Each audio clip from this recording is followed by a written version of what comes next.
Es la 1:00, mediodía en Canarias. A partir de esta hora está convocada una comparecencia de Pedro Sánchez en la que el presidente del Gobierno va a realizar una declaración relacionada con la evolución de la pandemia en nuestro país y con lo tratado ayer por la tarde en el Consejo Interterritorial de Salud. Estamos pendientes de que comience esa declaración, aún no lo ha hecho, para ofrecerle su inicio. Lo último relativo a la pandemia son los datos de Euskadi, que ha marcado un nuevo récord de positivos, más de 1.200. Bilbao, José Manuel Navarro.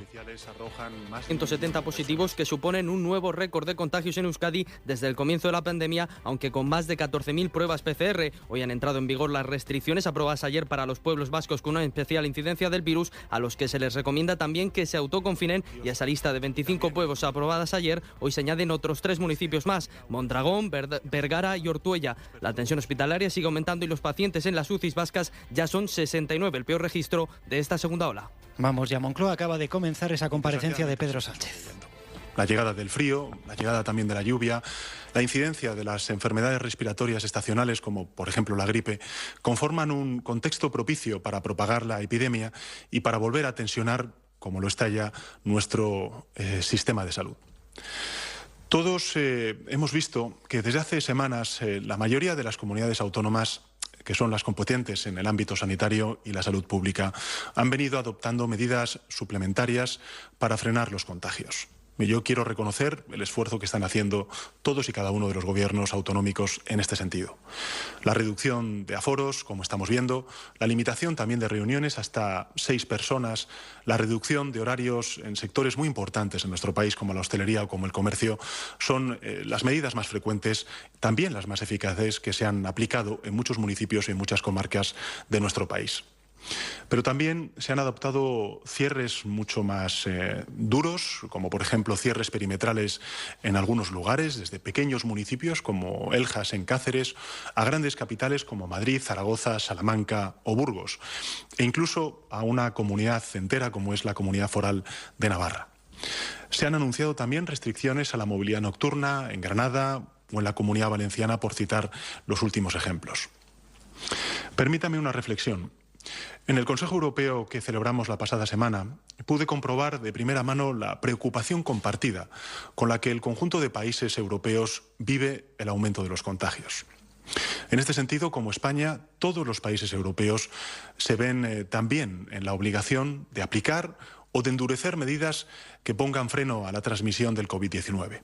Lo estamos viendo en todos y cada uno de los países europeos. En Alemania, sin ir más lejos, grandes ciudades como su capital, Berlín, Frankfurt, han adoptado limitaciones de reuniones privadas, también en la hostelería, como hemos hecho ya desde hace semanas en España. Francia ha ido un paso más allá, ha declarado el estado de emergencia sanitaria durante 4 semanas y ha impuesto una restricción de movilidad nocturna, un toque de queda en la región de París y en otros tantos municipios con alta incidencia. El país italiano lo que ha hecho ha sido prorrogar su estado de emergencia hasta finales de enero, y Bélgica y los Países Bajos han cerrado bares, restaurantes durante un mes. Incluso hemos visto que Gales o Irlanda han regresado al confinamiento. Para que se entienda bien el significado de los datos que estamos registrando diariamente en el continente y también en nuestro país, hemos llegado a duplicar la cifra de casos notificados en 24 horas con respecto al peor día de la primera ola. Si las cifras de hospitalizados y también de fallecidos son francamente inferiores a las que tuvimos en aquel momento, se debe a una sola razón, y es que ahora se están haciendo muchos más test que entonces. Hemos pasado de una media de 30.000 PCRs diarias en las primeras semanas de esa primera ola a más de 100.000 en estos momentos. De hecho, en la primera semana de octubre alcanzamos un récord de más de 800.000 pruebas diagnósticas de infección activa. Es decir, ahora se detecta la mayoría de los casos, en torno al 70%, mientras que en primavera la infección se difundía sin control, pues apenas se diagnosticaba el 10% del total de contagios.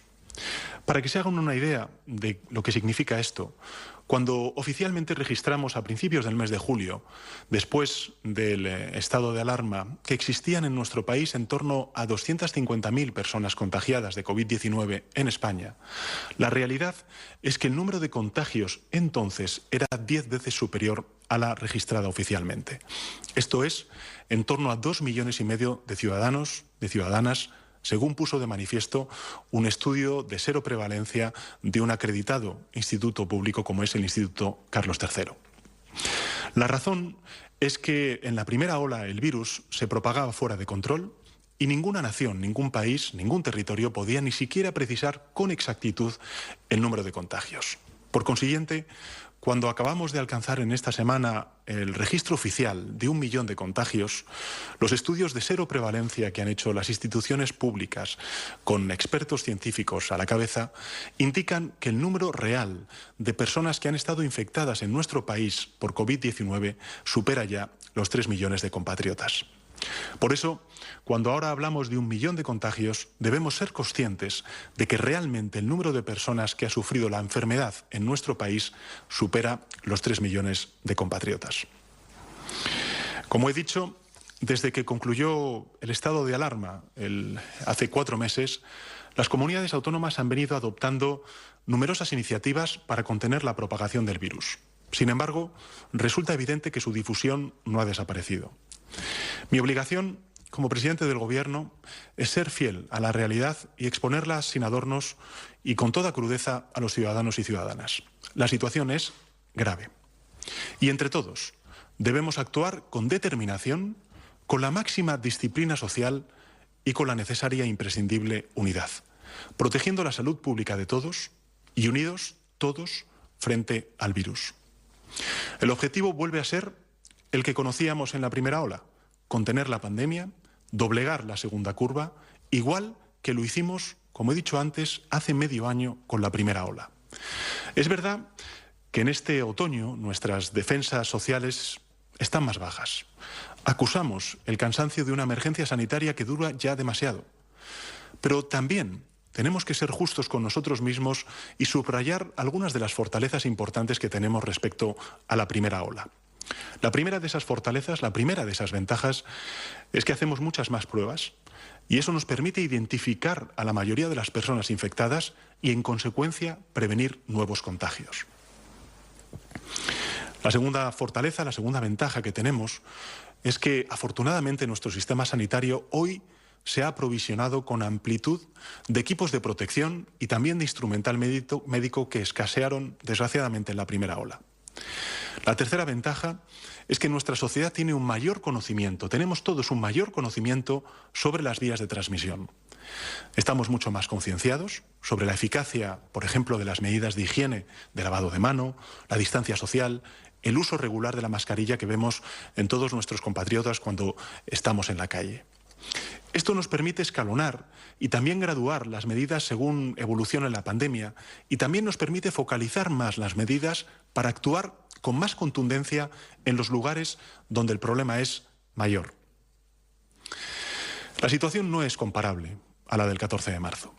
Cuando nos vimos, recordémoslo todos, cuando nos vimos obligados a decretar un confinamiento domiciliario general. Y lo que queremos es evitar justamente llegar a ese punto por las consecuencias que tiene esa medida sobre nuestra vida social y también el impacto económico. Pero debemos todos, y cuando digo todos, me refiero a las instituciones, a los partidos políticos, pero todos y cada uno de los ciudadanos, recordar cómo frenar al virus y actuar en consecuencia. El virus se transmite entre personas, no viaja solo ni puede sobrevivir mucho tiempo fuera de los organismos humanos. Y para contener los contagios, lo que tenemos que hacer es reducir la movilidad, los contactos entre personas. No hay otra solución, no hay otra alternativa. A mayor movilidad y a mayor contacto hay un mayor contagio. Y si por el contrario reducimos la movilidad y los contactos, estamos reduciendo también la probabilidad de que se propaguen esos contagios.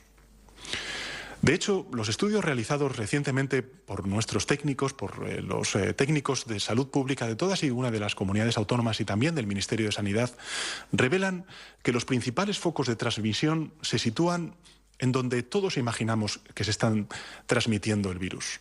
En las reuniones sociales, con familiares, con amigos, en el ámbito familiar, en el trabajo, en ámbitos mixtos y también en el ocio nocturno, entre otras.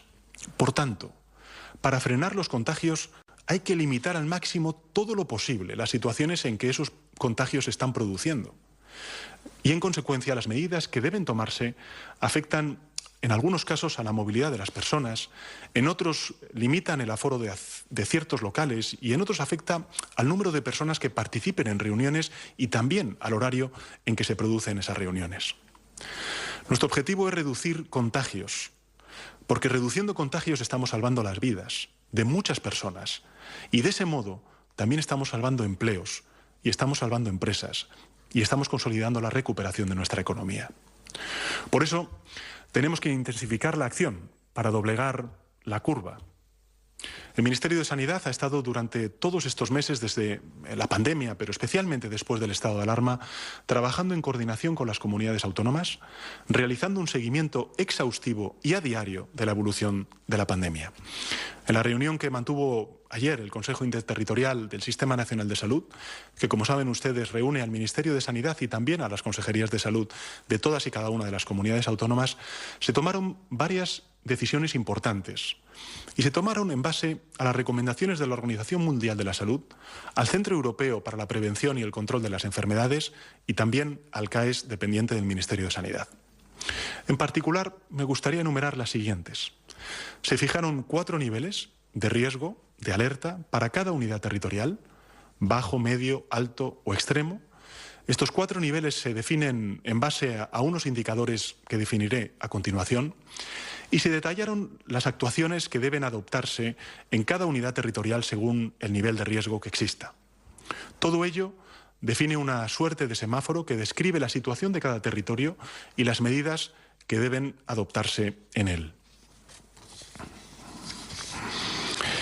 ¿Cuáles son los indicadores principales acordados? El primer indicador es el número de casos detectados por cada 100.000 habitantes en los últimos 14 días. Una incidencia por debajo de 25 casos por cada 100.000 habitantes se considera de riesgo bajo. Por encima de 25 se estima de riesgo medio.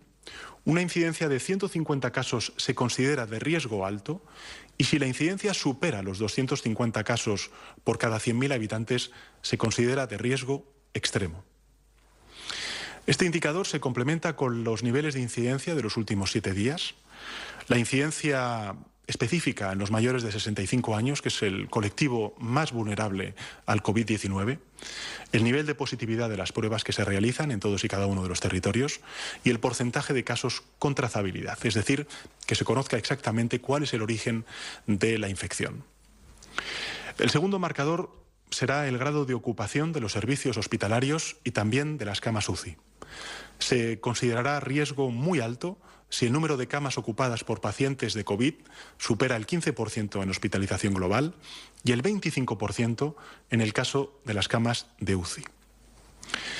¿Cuáles serán las actuaciones que se adoptarán en cada caso? Naturalmente, varían según el nivel de riesgo de cada unidad territorial y pueden ir desde la reducción de aforos al 75% en el nivel bajo de la alerta, pasando por la limitación de reuniones a 6 personas y la limitación de aforos al 50% en el nivel medio, hasta llegar a la suspensión de actividades no esenciales en el nivel alto de alerta. Esto es lo que ustedes están ahora mismo siendo testigos de cómo todos y cada uno de los gobiernos autonómicos está anunciando las medidas en base a estos 4 niveles de alerta que acordamos ayer en el Consejo Interterritorial de Sanidad.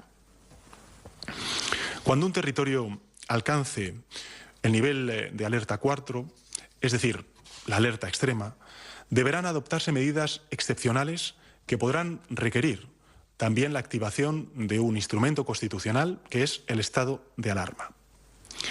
Tanto los marcadores como los niveles de riesgo y las actuaciones a adoptar han sido consensuados a nivel técnico por las comunidades autónomas y también por los técnicos y científicos del Ministerio de Sanidad. También quiero hacer notar que la decisión sobre las medidas a adoptar y el momento de su adopción será tomada por las comunidades autónomas y se pondrá en conocimiento del Ministerio de Sanidad antes de su implantación, que es lo que estamos viendo a lo largo y ancho de nuestro país en el día de hoy. Seguiremos en todo momento, como hemos hecho hasta ahora, las recomendaciones de los científicos y lo haremos buscando el equilibrio entre la protección de la salud pública, la mitigación de las consecuencias sociales y económicas de las medidas y la garantía de los derechos y las libertades que ampara nuestra Constitución. Dicho más claramente, debemos adoptar las medidas necesarias para frenar los contagios, causando el menor daño económico posible y las menores restricciones posibles para las libertades personales. Y estamos listos para adoptar todas y cada una de las medidas que sean necesarias. Nadie, ni las comunidades autónomas, sus gobiernos autonómicos, ni los gobiernos municipales, ni el Gobierno de España tienen ningún interés en imponer más limitaciones que las que resulten imprescindibles para evitar la propagación de la pandemia.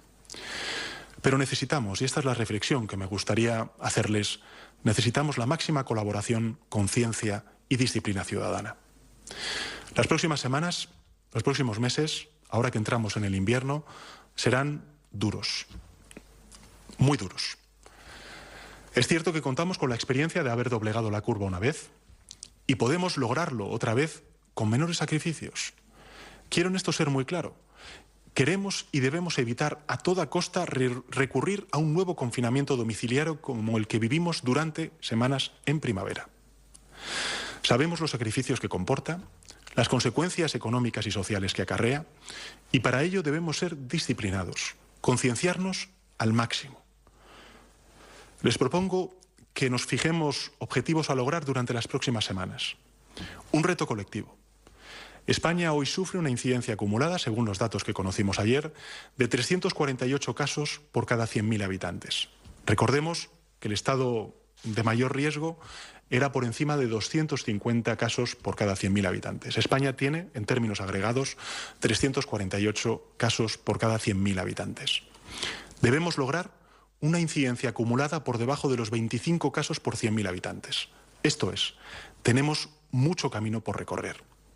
Pero yo estoy convencido, persuadido, de que como ocurrió en la primera ola, lo vamos a poder lograr de nuevo si tenemos la máxima disciplina social, si contamos con la máxima resistencia, con el espíritu de equipo imperioso si queremos lograr este objetivo colectivo y con moral de victoria. Insisto, lo hicimos en la primera ola y lo podemos volver a lograr. Para conseguirlo se requiere la movilización coordinada de todas las administraciones públicas, ya lo estamos haciendo, pero insisto una vez más, es necesaria la disciplina social, el espíritu de equipo, la resistencia de todos los ciudadanos y ciudadanas y también la moral de victoria. Lo pido públicamente. Podemos volver a contener al virus si todos cooperamos, con resistencia, con disciplina social, con espíritu de equipo y con moral de victoria. Cada vez que evitamos un encuentro o un desplazamiento innecesario, cada vez que seguimos las reglas de higiene que nos recomiendan las autoridades sanitarias... Sigue esta declaración institucional de Pedro Sánchez en Moncloa. Lo más destacado de momento que ha dicho el presidente del Gobierno, que más de 3 millones de personas han sufrido ya el coronavirus en nuestro país. Es algo más del 6% del total de población, es decir, un punto por encima de la incidencia que marcó el estudio de seroprevalencia que se presentó antes del verano. Vamos a resumir lo que ha dicho, sigue diciendo el presidente del Gobierno. Asegura que quiere evitar un nuevo confinamiento en nuestras casas.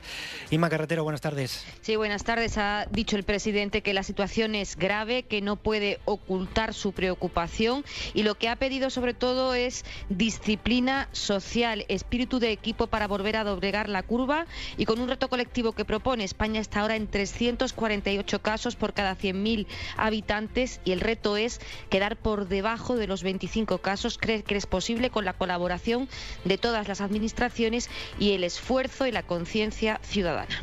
Bueno, pues sigue esa comparecencia del presidente del Gobierno. Ampliaremos el contenido de lo que está explicando Sánchez y de todo lo que ha dado de sí la mañana en poco más de media hora. En tiempo ya de hora 14 con José Antonio.